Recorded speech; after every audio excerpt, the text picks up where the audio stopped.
Hello guys, welcome to all of you. Today I explain how to print a star sequence 3 with the help of nested for loop. Let's start.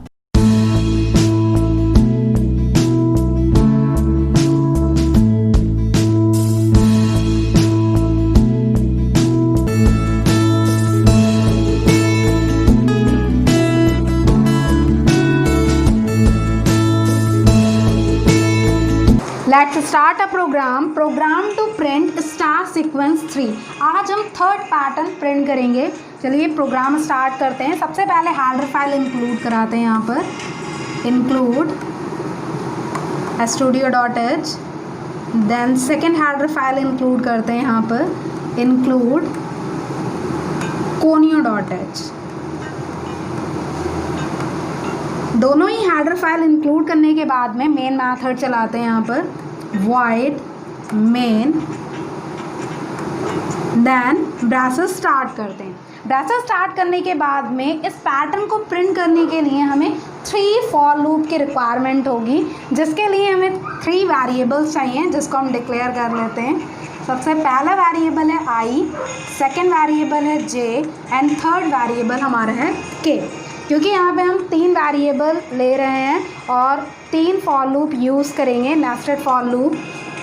First for loop start करते हैं. For i equals to 1, condition क्या दे रहे हैं, i less than equals to 3, i plus plus. अब यहाँ पे मैंने condition i less than equals to 3 क्यों दी है. i less than equals to 3 हम इसलिए दे रहे हैं क्योंकि हमें 3 रो प्रिंट करनी है. क्योंकि फर्स्ट जो फॉर लूप है वो रो के लिए यूज़ कर रहे हैं और रो हमारे पास में 3 हैं, इसलिए कंडीशन भी कुछ ऐसे ही हमने दी है, i less than equals to 3, कि ये फॉर लूप 3 टाइम चलेगा. देन ब्रैसेस स्टार्ट करते हैं. अब हम क्या देखते हैं कि इस पैटर्न को प्रिंट करने के लिए सबसे पहले हमें फर्स्ट रो में 2 स्पेस प्रिंट करने होंगे, देन हम एस्टेरिस्क प्रिंट करेंगे. ऐसे ही सेकेंड रो में 1 स्पेस प्रिंट हो रहा है. यहाँ पर फर्स्ट रो में 2 स्पेस हैं और सेकंड में 1 स्पेस है. मींस इस स्पेस का एक ट्रायंगल प्रिंट करना है हमें. अब इस स्पेस के ट्रायंगल को प्रिंट करने के लिए आपको एक लूप चलाना होगा, तो हम चलाते हैं फॉर j इक्वल्स टू. जैसे कि लास्ट प्रोग्राम में भी हमने स्पेसिंग प्रिंट करी थी और उसको प्रिंट कराने के लिए हमने डिक्रीमेंट ऑर्डर में फॉर लूप चलाया था, वैसे ही सेम यहाँ पे चलाते हैं. j इक्वल्स टू 3 से स्टार्ट होके j ग्रेटर देन i तक ये लूप चलेगा और j माइनस माइनस मीन्स जो फॉर लूप है j की इनिशियल वैल्यू है 3, क्योंकि हमारे पास नंबर ऑफ रोज कितने हैं, 3 हैं. और j इसकी कंडीशन क्या दे रहे हैं हम, j ग्रेटर देन i की वैल्यू इस समय क्या है, 1 है. फर्स्ट टाइम में 1 है i की वैल्यू, तो ये जो लूप है वो 2 टाइम चलेगा, एक j की वैल्यू 3 पर और फिर डिक्रीमेंट होने के बाद में j की वैल्यू 2 पे. और जैसे ही डिक्रीमेंट होके j की वैल्यू 1 होगी ये लूप टर्मिनेट हो जाएगा, क्योंकि कंडीशन हमारी है j ग्रेटर देन i. अब इस लूप के थ्रू हम क्या करा रहे हैं, सिर्फ स्पेसिंग ही प्रिंट कर रहे हैं. तो मैं स्टेटमेंट दे देती हूँ प्रिंट एफ और एक हमने स्पेस प्रिंट कर दिया, ये लूप क्लोज कर दिया. देन इसके बाद में हमारे पास में क्या प्रिंट हो रहा है, एस्टेरिस्क प्रिंट हो रहा है. तो उसके लिए फॉर लूप चलाते हैं k इक्वल्स टू 1 और इसमें कंडीशन क्या दे रहे हैं, k less than equals to i into 2 minus 1, k plus plus. अब यहाँ पर हमने कंडीशन क्या दी है, i इंटू 2 माइनस 1. अब यहाँ पर ये कंडीशन क्यों दी है, जैसे कि लास्ट प्रोग्राम में फर्स्ट रो में 1 एस्टेरिस्क प्रिंट हो रहा था, सेकेंड रो में 2 एस्टेरिस्क प्रिंट हो रहे थे, थर्ड रो में 3, फोर्थ में 4 एस्टेरिस्क प्रिंट हो रहे थे और फिफ्थ रो में 5 एस्टेरिस्क प्रिंट हो रहे थे. बट यहाँ पे कंडीशन कुछ चेंज है. कंडीशन ये है कि फर्स्ट रो में ओनली 1 एस्टेरिस्क प्रिंट हो रहा है, सेकेंड रो में 3 एस्टेरिस्क प्रिंट हो रहे हैं और थर्ड रो में 5 एस्टेरिस्क प्रिंट हो रहे हैं. तो इस कंडीशन को फुलफिल करने के लिए हमने लॉजिक जो दे रखा है वो क्या दिया है, i इंटू 2 माइनस 1. अब ये लॉजिक हमारे इस पैटर्न को कैसे फुलफिल करेगा, सपोज आई की वैल्यू 1 है तो यहाँ पर कंडीशन लगाएंगे 1 इंटू 2 माइनस 1, तो हमारे पास में इस इक्वेशन को सॉल्व करके आंसर क्या मिल जाएगा 1, मीन्स फर्स्ट रो पे 1 एस्टेरिस्क प्रिंट हो जाएगा। देन सेम आई की वैल्यू जब 2 होगी तो 2 इंटू 2 माइनस 1, तो अब हमारे पास में आंसर क्या आ जाएगा 3, मीन्स सेकेंड रो में 3 एस्टेरिस्क प्रिंट हो जाएंगे। अब जब आई की वैल्यू 3 होगी तो लॉजिक क्या लगेगा 3 इंटू 2 माइनस 1, तो आंसर क्या मिलेगा हमें 5, मीन्स थर्ड रो पे 5 एस्टेरिस्क प्रिंट हो जाएंगे। तो मीन्स ये लॉजिक बिल्कुल ठीक है, फर्स्ट रो में 1 एस्टेरिस्क प्रिंट हो जाएगा, सेकेंड रो में 3 एस्टेरिस्क प्रिंट हो जाएंगे एंड थर्ड रो में 5 एस्टेरिस्क प्रिंट हो जाएंगे। अब एस्टेरिस्क हमें प्रिंट करना है तो स्टेटमेंट क्या दे देंगे यहाँ पर हम, प्रिंट एफ एस्टेरिस्क, देन ये लूप हम क्लोज कर देंगे। अब जब हमारे पास में आई की वैल्यू 1 पर ये लूप चलेगा तो हमारे पास 2 स्पेस प्रिंट हो जाएंगे और उसके बाद में एक एस्टेरिस्क प्रिंट हो जाएगा। उसके बाद में हमें क्या चाहिए होगी नेक्स्ट लाइन, तो उसके लिए स्टेटमेंट प्रिंट कर लेते हैं प्रिंट एफ, और नेक्स्ट लाइन के लिए हम क्या यूज़ करते हैं स्लैश एन यूज़ कर लिया। देन फर्स्ट जो आउटर लूप है उसको हम क्लोज कर देते हैं। देन हमारे पास में क्या आ जाएगा गेट सी एच आ जाएगा और गेट सी एच के बाद में मेन मेथड क्लोज हो जाएगा। तो इस टाइप से ये प्रोग्राम रन करेगा और ये पैटर्न प्रिंट कर देंगे। अब इसके आउटपुट को भी डिस्कस कर लेते हैं कि आउटपुट किस फॉर्म में चलेगा। तो सबसे पहले हम जब i की वैल्यू 1 की बात करते हैं तो i की वैल्यू 1 पे कंडीशन चेक हुई कि i less than equals to 3, yes, तो हम सेकेंड फॉर लूप पर आए। j की वैल्यू क्या है यहाँ पर 3 है, j की वैल्यू 3 पर कंडीशन फुलफिल हो रही है j greater than i, yes, j की वैल्यू इस समय क्या है 3, तो j greater than i condition fulfil हो रही है तो स्पेस प्रिंट हो जाएगा। तो यहाँ पर ये स्पेस प्रिंट हो गया, ये स्पेस प्रिंट हो जाएगा। देन अब j की वैल्यू में क्या होगा डिक्रीमेंट होगा। अब j की वैल्यू क्या हो गई 2, j की वैल्यू 2 हुई, कंडीशन चेक हुई j greater than i, yes, j greater than i, तो देन स्पेस एक और प्रिंट हो जाएगा।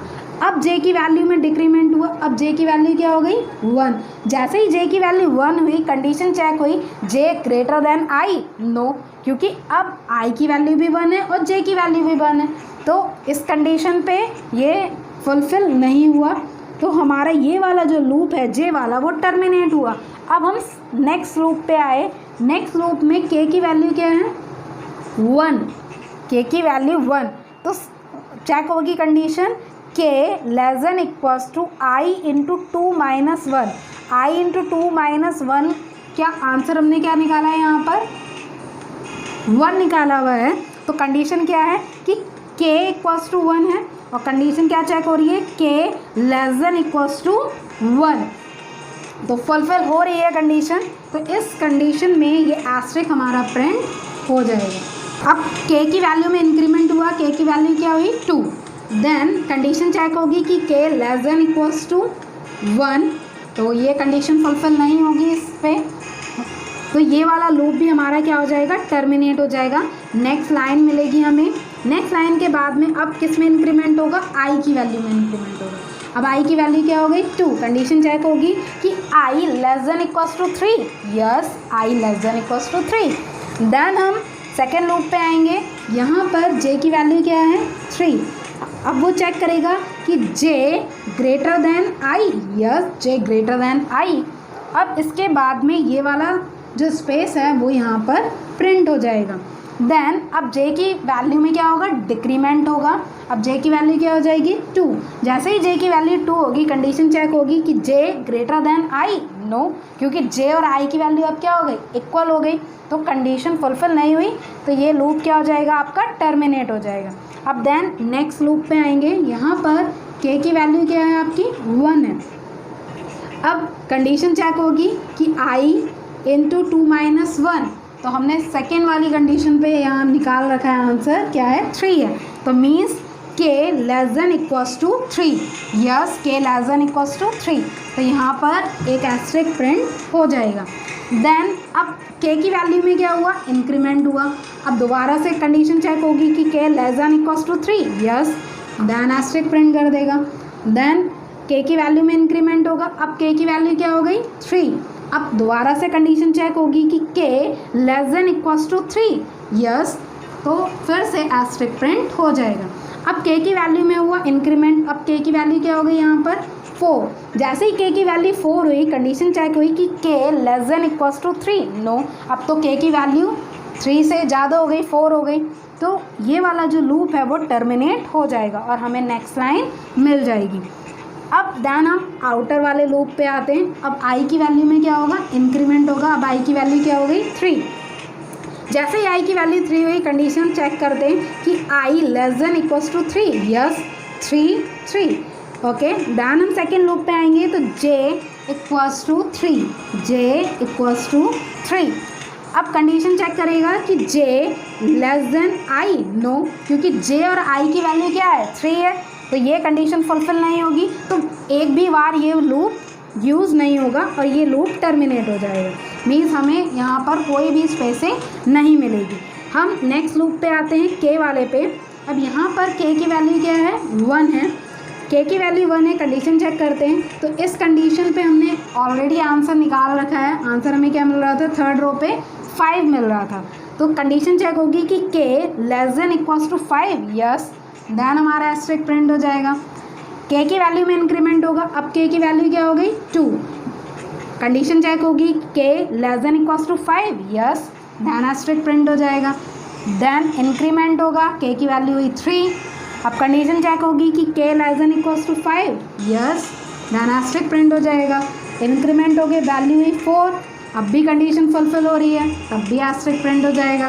देन k की वैल्यू में इंक्रीमेंट हुआ, अब वैल्यू हुई 5।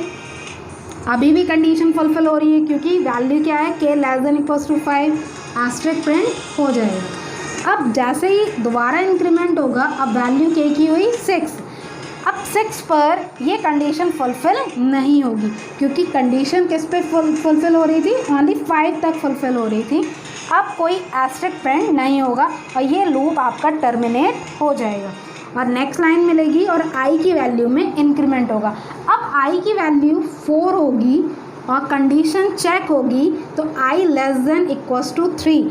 अब i की वैल्यू फाइनल निकल कर हमारे पास क्या आ रही है 4 आ रही है, तो कंडीशन यहाँ पर फुलफिल नहीं कर रही है क्योंकि कंडीशन ये है कि i की वैल्यू 3 या 3 से छोटी होनी चाहिए, बट अब वैल्यू क्या आ गई है 4 आ गई, तो आउटर वाला लूप भी हमारा टर्मिनेट हो जाएगा।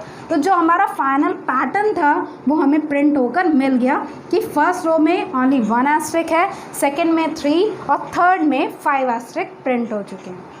So dear friends, you learn how to print a star sequence with the help of nested for loop. आज जो हमने पैटर्न बनाना सीखा उसमें हमने 3 फॉर लूप यूज़ किए थे और जो लॉजिक यूज़ किया था उस लॉजिक के थ्रू फर्स्ट रो में ओनली 1 एस्ट्रिक प्रिंट हो रहा था, सेकेंड रो में 3 एस्ट्रिक प्रिंट हो रहे थे और थर्ड रो में 5 एस्ट्रिक प्रिंट हो रहे थे और लॉजिक क्या था I into 2 minus 1. So if you didn't subscribe this channel, please do it now and also press the bell icon for the future update and share this video to your friends and relatives. Thank you so much for watching everyone. Bye bye.